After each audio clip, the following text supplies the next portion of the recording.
sang bey géeju leer gi jëmal xaqiiqa leer gi fesal nguru axat mi dagal xabibana jëmi may sang bey géeju leer gi jëmal xaqiiqa leer gi fesal nguru axat mi dagal xabibana cheikhu goorane sang bey géeju leer gi jëmal xaqiiqa leer gi fesal nguru axat mi dagal xabibana jëmi may sang bey géeju leer gi jëmal xaqiiqa leer cheikhu gorone guru axat mi dagal xabiba. asalaamaaleykum mbokki internet mbokki téléspectateur Medina Cheikh TV tey kontaanaat nañ amaat mbégte ak kontaante kon saafonteeg yéen ànd ak yéen ci événement bi nga xam ne miin nañ ko léegi muy lan muy tournée nationale yi nga xam ne ci la ñuy ànd ak daayiratul iman ak imaam al mahdiyul muntazar ëllëg dinañ déparé fii di Kolda jëm ci 50 kilomètres ak boori Daabo ànd ceeg imaam al mahdi bëgg leen nag dundaloo li nga xam ne moo fa nar a xew muy conférence boo xam dina ko amal waaye itam muy accueil bi nga xam ne moom la ko daayiratul iman di réserver xam nañ ni dinañ dund ak yéen événement bi lépp loo xam ne xew-xew bu fay am la ñu dund ko ak yéen waaye aussi fexe nu ñu taataanee ay kàddu ci ay taalibeem ak ñi nga xam ne ñoo ko wër bëgg nañ lépp loo xam ne organisation la di fi am ñu dund kook yéen ngeen bañ ci raté dara kon ànd leen ak ñuñ suba bu ko defee rek incha allahu rabbi ñu dund si reportage bi yëpp li nga xam ne moo fi nar a xew. miin nañu ko ci turu tournée nationale muy liggéey bu njiit bii di Seydi Mouhamed El Cheikh tàmbali ay at ci ginnaaw ànd ceeg daayiratul iman ci bésub 24 ak 25 décembre 2022 partie sud bu Sénégal moo teeru sang boobu foofu ca commune d'arrondissement bu Dabo à 53 kilomètres de la ville de Kolda. al Khalifa Massamba Coulibaly ak daayiratul iman bu Casamance ñoo dalal al imam al mahdiyul muntazar. Nous sommes enseignants de profession, mais présentement nous sommes dans l'administration scolaire parce que nous sommes censeurs dans le lycée de Mampatim. waaw tabarakallah dans la zone sud yàlla àtt na ñu nekk fi depuis 2005 parce que je suis arrivé à Kolda en 2005. ba mu fi ñëwee nekk fi di évoluer mu nekk milieu boo xam ne aussi comme ni nga ko waxee yombul woon trop parce que milieu bu particulier cosmopolite aussi parce que bëri na ay ethnie yu fi nekk yoo xam ne ñu ngi fiy dund ak seen ay réalités culturelles yoo ici yoo xam ne itam ñu ngi ciy dund mais itam ma nekk fi taalibe Tijaan di évoluer ci milieu boo xam ne itam am na ay taalibe Tijaan yu fi nekk mais aussi am na yeneen confréries yoo xam ni ñu ngi fi. xëy na nag du milieu boo xam ni fondamentalement tijaan la waaw fondamentalement tijaan mais quand même am na une très forte représentativité de la tijaniya au niveau du sud loolu nag ma nekk ci ba balaa mission wu imam al mahdi di ma dab di ma fekk si biir Casamance ba muy mission bi fekk see itam kon ma war doxal mission bi ci biir réalité bi nga xam ne man ci laa jotoon nekk déjà en tant que talibé tijaan nga xam ne yombul woon parce que milieu la boo xam ni comme ni mu ko waxee woon léegi du milieu boo xam ne tariqa bi daf fi développé comme au nord ce qui fait que yow boo fi bëggee doxal mission boo xam ne itam quelque part mission islam la mais itam mission la boo xam ne dafa am soubassement wu confrérie itam du yomb mais yàlla àtte itam li ma gën a dimbali ci mission mooy taxawaayu jigéen ñi parce que ñëpp remarqué nañ ci xadara bi ñiy fës ci daayira ci limaan bu Casamance jigéen ñi la ak xale yi rawatina jigéen ñi. yàlla dafa dogal ñun ñu bëgg Seydi Mouhamed El Cheikh yàlla dogal ñu dëkk Kaolack nekk fi vice président Casamance mu jaral ñu nag lépp lu ñu am si àdduna moo ñu ko jaral mu doon nit koo xamante ne ni li mu def si ñun xam nañ ko mu jaral ñuy jógee Kaolack di ñëw Casamance yàlla dogal ñu samp ñu fi nekk ñu def ñu fi vice président ñi nekk ci di dox di jóg di dindi di dox di jënti yàlla dogal nag mu war a ñëw fii Casamance yàlla ab def na nag am nañ ay jafe-jafe organisation mais sante ko yàlla. mais ñoo ngi si yëngu bu baax de moom macha allah moom nu si moom ñoo ngi si def waa côté nu mu tudd Dabo Mampatim am na Casamance am na ñu nekk Kolda xam naa ñoom moom xam naa incha allah moom daan ñëw jàppale ñu bu baax si affaire bi. mais lépp rek gan gi ñu war a am moo ñu ko jaral. waaw mu jaral ñu ko parce que nekk na loo xamante ne nii moo ñu defar suñu àdduna moo defar suñu àdduna dëgg ci haqiqatul muhammadiya. Imaam Mahdi moom su ñëwee moom xam nga rek ku nekk da nga war a bàyyi sa yitte yëpp li nga war a def ñëw jàpp si liggéey bi nga xam ni Imaam Mahdi mooy ñëw moo tax moo waral lii yëpp. kon mbokki internet lii mooy programme bi nga xam ni moom lañ fi doxal waaw ñu ñëw nag si résidence bi nga xam ni fii la Imam Al Mahdi dal mu ànd feek protocole am ànd ak ñëpp ñi nga xam ne ñooy dem ci convoi bi jëm ci Dabo pour amal fa waxtaan bi nga xam ni moom la ñuy xaar ci bésub tey kon nag ñu ngi àgg incha allahu rabbi ci biir xool ñan la ñuy dajal rek ci membre protocole bi incha allah. leer gi jëmal xaqiqa leer. waaw xam naa dañu agsi woon rek kon amoon yenn laaj yoo xam ne bëggoon nañ leen ko soumettre ndaxte ñu ngi jëm tey ci tournée nationale ci zone sud waaw ànd ak ceeg Imam Al Mahdi Al Muntazar nga nekk responsable communication Imam Al Mahdi léegi nag ñu amoon laaj c'est quoi le programme déjà du jour. tey jii comme ni ngeen ko constaté ñu ngi dans le sud et c'est une première ci tournée yi nga xam ne mu ngi ko doon tàmbale depuis des années tey jii nag étape bu Kolda la ñu jël mais en réalité prestation bu muy def di conférence bi daanaka Dabo lañ koy yóbbu waaw Dabo lañ koy defee xaw a décentraliser un peu pour fexe ñu bëri ci communauté yi ñu jóge ci ville jóge ci village yi man am benn rassemblement au niveau de Dabo bu ko defee message universel bi nga xam ne daf koy jàllale ñëpp ñu mën cee jot programme bi nag ni mu tëddee cette fois-ci mooy am na quelques changements waaw vu que foofu déjà distance bi dafa sori Saint-Louis à Kolda mais beneen bi mooy fii dafa am ay réalité te ci ñun au niveau mission bi dafa am réalité yoo xam ne dañ koy adapté ak contexte véhicule message bi ñuy def fii programme bi li tax mu am changement mooy habituellement dañ daan def waxtaanu sang bi après wasifa mais cette fois-ci vu que dañuy am ñuy jóge ci village bi ak yu mel noonu dañuy fexe dee tàkkusaan bu ñu jullee rek dañuy def suñu lazim ni ñu ko suñu tarixa bi santé bu ñu ca noppee nag sang bi ci lay nag jël kaddu pour véhiculer message am beneen bi bu ñu noppee ci waxtaan bi nag ci la ñuy julli timis soog a nag lal suñu malaan def suñu wasifa bu ñu fa noppee dañuy julli géewee nga xam ne kenn du demaale boru julli nit ñi nag soog a tasaaroo waaw loolu daal mooy programme bu bés bi Hadj Malick. bërëb bi di fi Seydi Mouhamed El Cheikh ak protocole bi mu àndal dal ginnaaw bi ñu jéggiwee 753 kilomètres yi séparé Ndar ak région bu Kolda ngir àgg ca Dabo mi mbooloo mi fas yéene daje programme boobu nekk li ñu fa fas yéene doxal foofu ca gox gi ni ñu koy defee saa su ne équipe bu MCTV teew fa ngir ànd ak daayiratul iman ci bés bi. asalaamaaleykum wa rahmatullahi taala wa barakaatu sunu mbokk ni topp si Medina Cheikh TV yéen a ngi ànd ak ñun ci tournée nationale ànd ak Seydi Mouhamed El Cheikh al Imam Al Mahdi Al Muntazar ñu continuer ànd ak moom comme ni leen ko doon waxee tey jii nag ñu ngi fii si Dabo bu ngeen ko xamul mi ngi nekk en Haute-Casamance nekk ci département de Kolda si région de Kolda digganteem ak Dakar mi ngi toll ci presque 440 kilomètres ñu gis taalibe yi jóge fépp fu nekk ñëw pour dajeek moom tey jii fii si Dabo incha allahu rabbi si biir reportage bi di ngeen gis lépp li nga xam ne am na fi ci bis bi incha allahu rabbi di leen ko dégtal waaye nag tey jii thème bu am solo lay indi muy thème islam ak tarixa tijaniya. laata déroulement wu programme bii nag seeti nañu kii di Kanta Baldé di notable ci gox bi daal di dékk itam suñu micro soxna Salimata Sabali mi présidentu daayiratul iman section Casamance. Donc, je peux dire que Dabo, jusqu'en 2008. mën naa wax ne daal lu jiitu atum 2008 Dabo chef-lieu d'arrondissement la woon waaye ci 2008 ci décret wu 10 juillet 2008 bi ci la Dabo nekk commune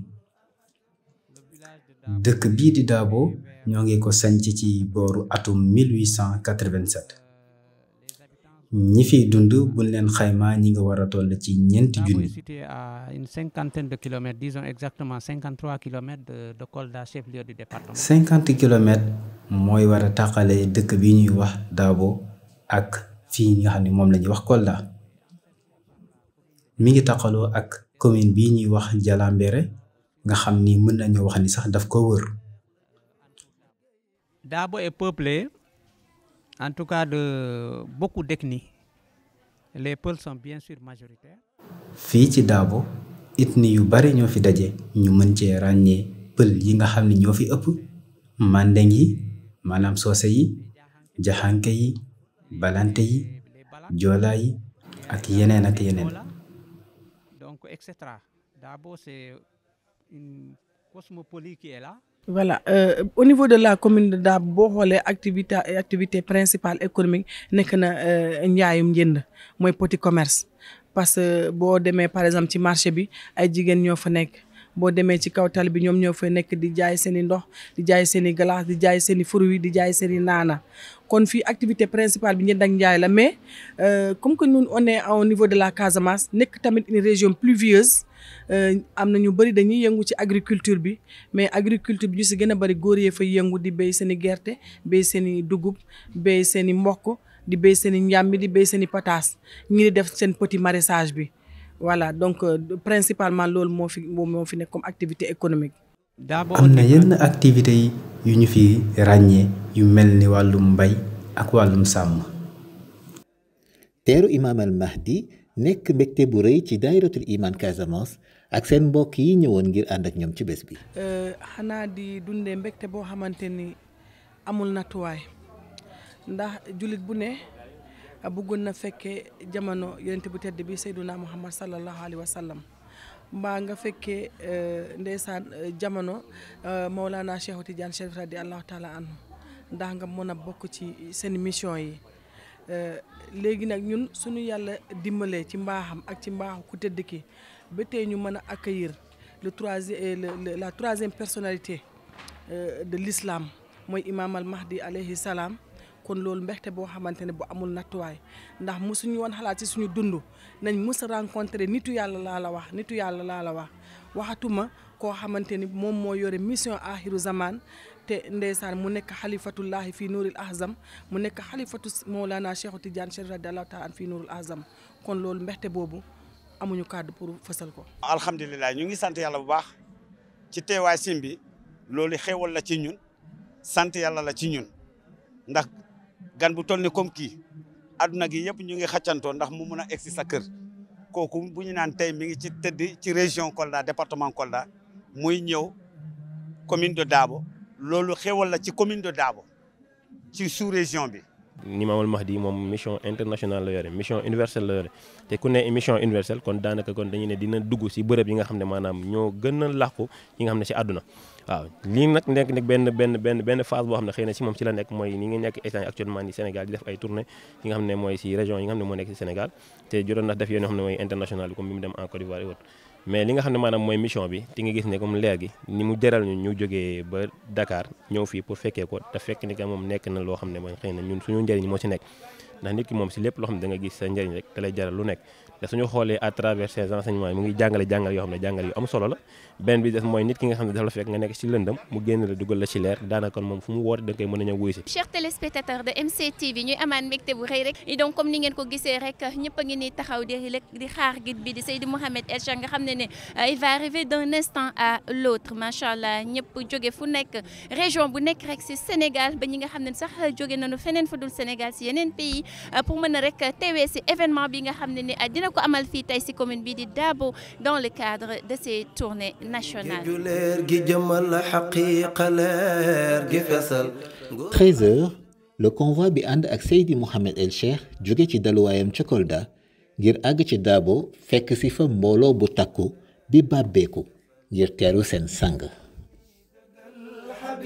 Cheikhu Gorane sang bey géeju leer gi jëmal xaqiiqa leer gi fesal nguru axat mi dëggal xabibana jëmi may sang bey géeju leer gi jëmal xaqiiqa leer Cheikhu Gorane nguru axat mi dëggal xabibana jëmi may di sant yàlla war na kuy mindeef ci mujj ko zaman الله نور لا إله إلا الله الله نور لا إله إلا الله الله نور لا إله إلا الله الله نور لا إله إلا الله الله نور لا إله إلا الله الله نور لا إله rek guide bi moo ngi nii ci oto bi donc wàccagul ci oto bi mais talibé yëpp a ngi nii taxaw pour rek accueil bi nga xam ne ñu ngi ko réserver fii ci commune bi di Dabo nga xam ne tey jii la fi war a amal waxtaan boobu macha allah. ilaha illallah allah nur la ilaha illallah allah nur la ilaha illallah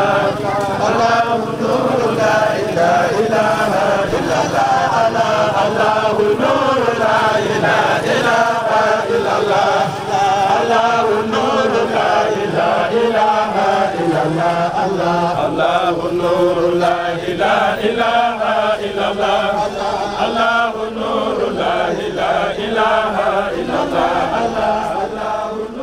kon mbokk yi yéen a ngi koy déggandoo ak ñun lii mooy l'hymne de la révolution des lumières daayiratul iman di teeru seen sang al imam al mahdiul muntazar di yëkkati ñoom ñëpp à l'unisson allahu nurullahi la ilaha illa allah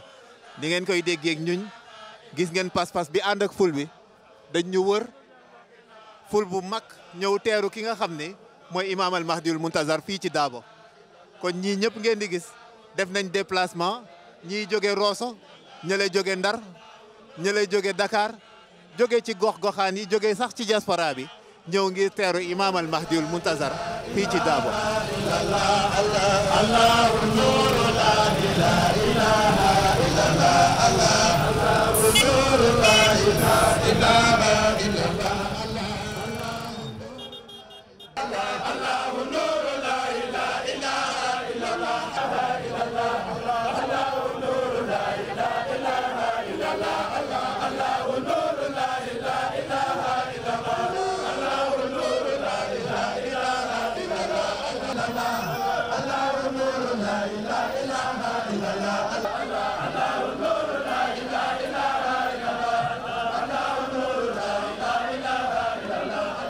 àgg nañ fii ci Dabo mbokk yi ko teeru si bëri nañ ful baa ngi noonu di yëkkati allahu nurullahi la ilaha illallah ànd ak sang bu tedd bi al imam al mahdiul muntazar yéen a ngi koy dégg ak ñun di ko seetaan ci seen chaîne di Medina Cheikh TV kon lii nag mooy li nga xam ne loolu la ñuy dund fii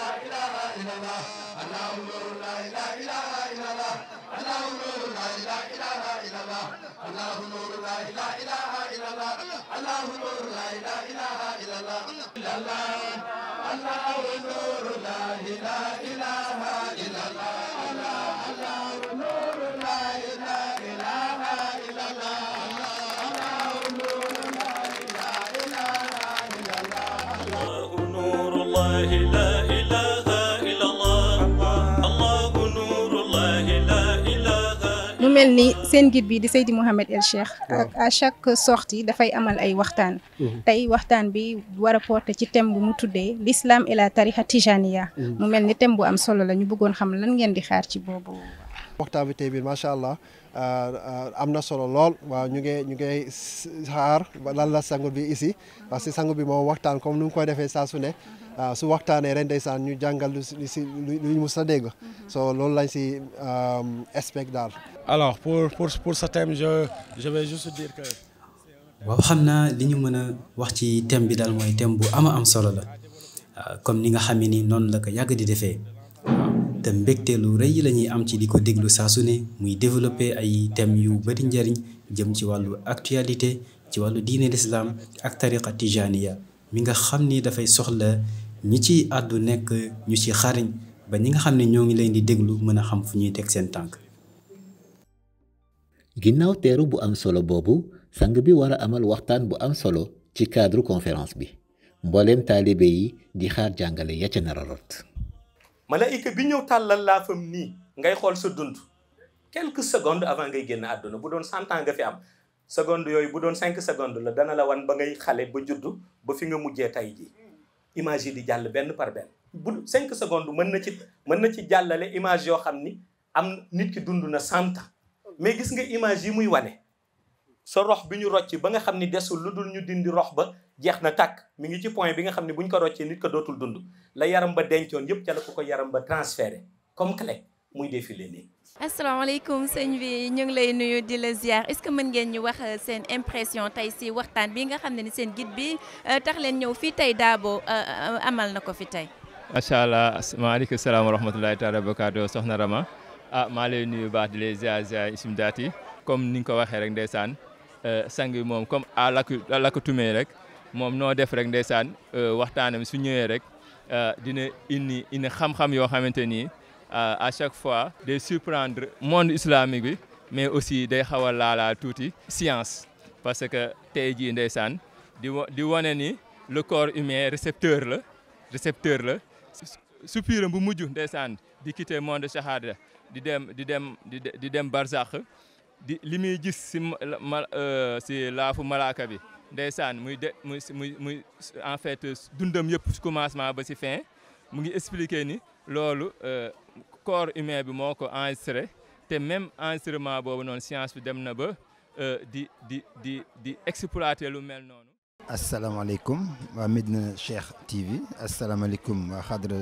Seydou Mohamed Cheikh waa Daytu Iman alors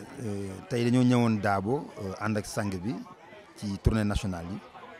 waaw fi mu doon jaar ak ñun foofu la jaaraat tey leçon la joxewaat et leçon bi mën naa ko tënk si benn question est-ce que tarixa Tidiane dafa dogoog diine l'islam est-ce que relation mën nañ ko établir si diggante tarixa Tidiane ni nga ko xamee ni ñu koy pratiquer ak diine l'islam est-ce que am na rupture